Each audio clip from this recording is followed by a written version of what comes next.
Hello everyone and welcome back to the Belgian Beer Brothers channel. Cedric here in Antwerp with a brand new brew review for you guys. Today we are having something quite special, and I know I say this often, but of course this is a special date and I could have chosen any one of the thousands of Halloween themed beers and pumpkin beers, but instead I stayed closer to home and I chose a beer brewed actually by a friend of mine.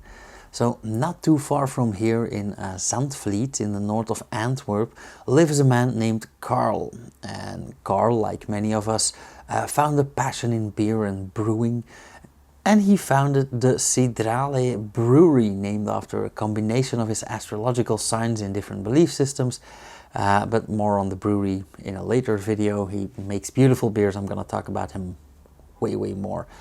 Now, Carl is a very knowledgeable and experimental brewer, and he experiments with things like wood and cigars and meat and herbs and spices and anything. But he's also a spiritual being, so in 2018 he started brewing a Samhain beer, which is presented each year as it should be on the night from October 31st into November 1st. Better known as Halloween or Samhain, in the garden behind this brewery with a tasting, a campfire, a bunch of like-minded people, very cozy. If you get invited, please go. And I was lucky enough to get such an invitation and did not hesitate to go. At least I attended last year, I couldn't this year. Samhain is a celebration in honor of the end of a harvest on one side, but also remembering those that are no longer with us. The Celts used this day to mark the end of the agricultural year, and the next day preparations for the next harvest season would start. And also in Wiccan belief, it is thought that during this night the veil that separates our world from the spirit world is at its thinnest, allowing the deceased to join us in celebration. And that's not only in Wicca, just watch Disney's Coco. With that in mind, this beer was dedicated to a lost friend to commemorate the Gere as well. Now, the Samhain 2023, which I'm gonna get in a second, is an imperial oatmeal stout brewed on Brewery Lazen's installation with maple syrup and an extensive grain bill containing malted barley in the form of pale ale malt, Munich malt, Cara 40, Cara 350, Roost 800, black malt, and of course oatmeal. It is hopped with Magnum, Saaz and First Gold, and the beer is aged with oak chips that were drenched for a while in bourbon. And just to illustrate Carl's knowledge and creativity, the mash is not rinsed during brewing. He only uses the pure initial wort to maximize density and the yield from the grains. Now all this results in a strong stout, an imperial stout, with an ABV of no less than 17.1, so yikes. I'm gonna get it and let's have a taste. Okay, so apparently when having a 17.1% beer seemed like the ideal time to turn off my mic accidentally. So let's restart this. And I don't know if you guys can see this in the bottle, but luckily I've only poured this much, so I'm not getting way drunk off of just tasting this.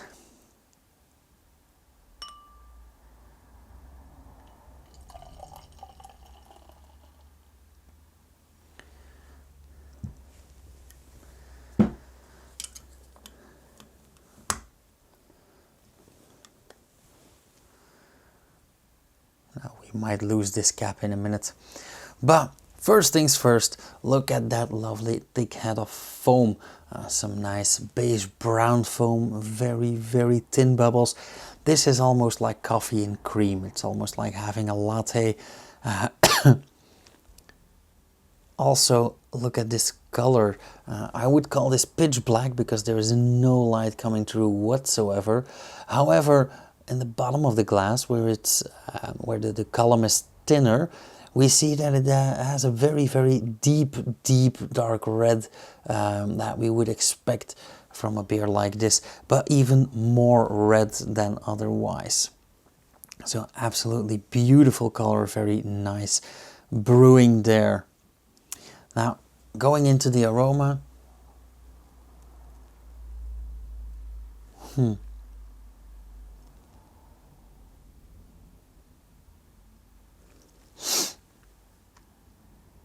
I honestly expected more sweetness in here, more caramel, more toffee. But of course, that might be a weird idea because this is a 17.1% ABV beer. So this is very, very, very well fermented. So leftover sugars, I don't really think so. Of course, I thought so because of the maple syrup. That was one keyword that really stuck. But yeah, I do get a whole lot of carbon dioxide, a lot of woody and roasty flavors or aroma. And actually I expected less wood because yes, it has aged with oak chips, but those oak chips were drenched in bourbon for quite a while. So I expected the wood to have lost a lot of characteristics, but they are way in there, very, very present. Same goes for the bourbon, but more subtle. There is a bit of bourbon in there, but not straight up in your face. And this might be because of the wood and the tannins, but it does smell a bit astringent and quite smoky. This really reminds me of charcoal or rauchbier. Yeah, very, very complex and interesting aroma. Now, what does the taste tell us?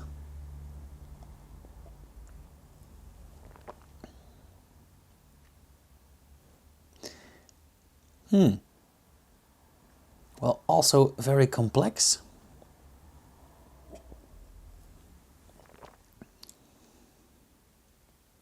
The initial flavor is actually, again, not the bourbon, which one would expect, or maple syrup. But initially we get a lot of like ash, like wood, like charcoal, roasty flavors, a tiny bit smoky. Yeah, it's like meat cured in the coals.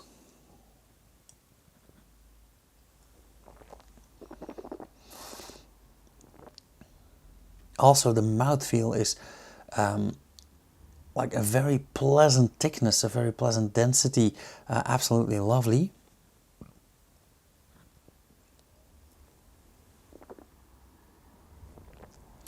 Nicely carbonated as well, a lot of tingling on the tongue surface.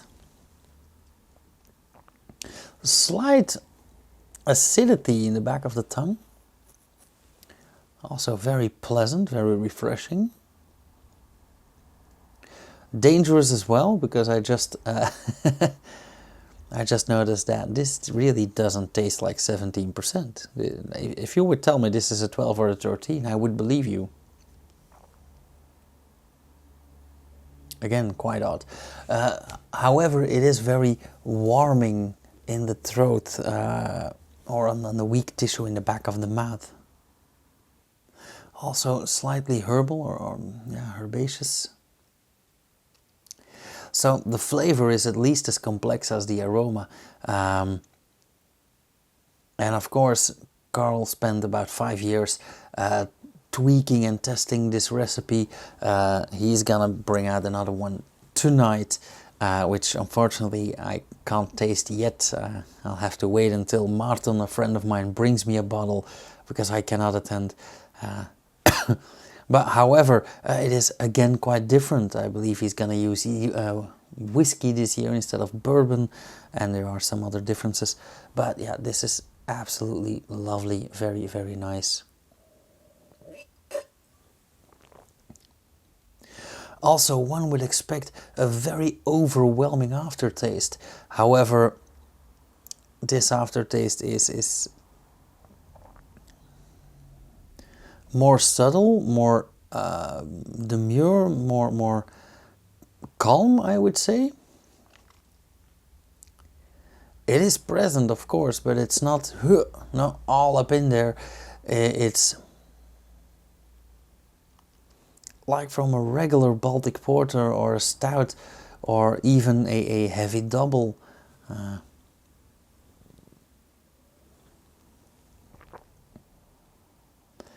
Yeah, I believe this is a very well executed beer, a very lovely brew. So yeah, kudos to Carl. The verdict, how should I score this?